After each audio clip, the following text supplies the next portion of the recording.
Tea's emptied, yet it loses not its power. Tea's moved again and sends forth air the more.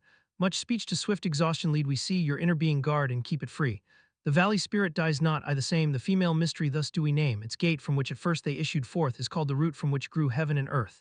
Long and unbroken does its power remain, used gently and without the touch of pain. Heaven is long enduring and earth continues long. The reason why heaven and earth are able to endure and continue thus long is because they do not live of or for themselves. This is how they are able to continue and endure. Therefore the sage puts his own person last, and yet it is found in the foremost place. He treats his person as if it were foreign to him, and yet that person is preserved. Is it not because he has no personal and private ends that therefore such ends are realized? The highest excellence is like that of water. The excellence of water appears in its benefiting all things, and in its occupying without striving to the contrary, the low place which all men dislike. Hence its way is near to that of the Tao. The excellence of a residence is in the suitability of the place, that of the mind is in abysmal stillness, that of associations is in their being with the virtuous, that of government is in its securing good order, that of the conduct of affairs is in its ability, and that of the initiation of any movement is in its timeliness. And when one with the highest excellence does not wrangle about his low position, no one finds fault with him. It is better to leave a vessel unfilled than to attempt to carry it when it is full. If you keep feeling a point that has been sharpened, the point cannot long preserve its sharpness. When gold and jade fill the hall, their possessor cannot keep them safe. When wealth and honors lead to arrogancy, this brings its evil on itself. When the work is done and one's name is becoming distinguished, to withdraw into obscurity is the way of heaven. When the intelligent and animal souls are held together in one embrace, they can be kept from separating.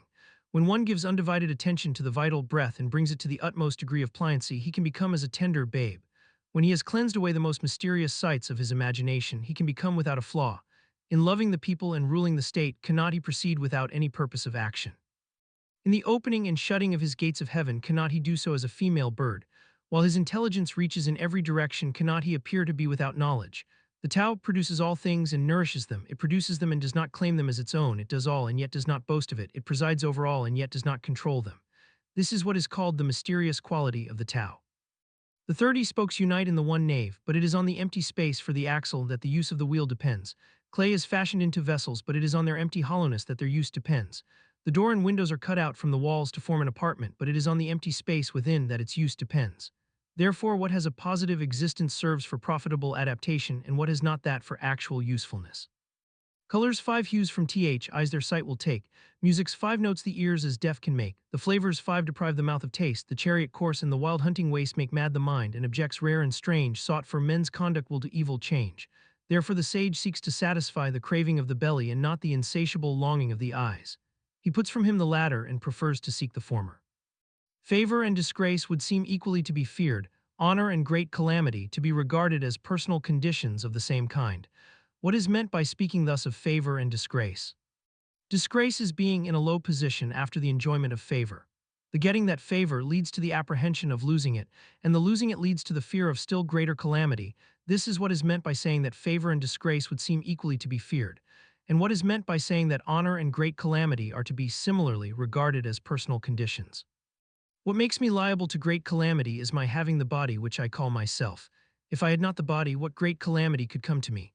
Therefore he who would administer the kingdom, honoring it as he honors his own person, may be employed to govern it, and he who would administer it with the love which he bears to his own person may be entrusted with it.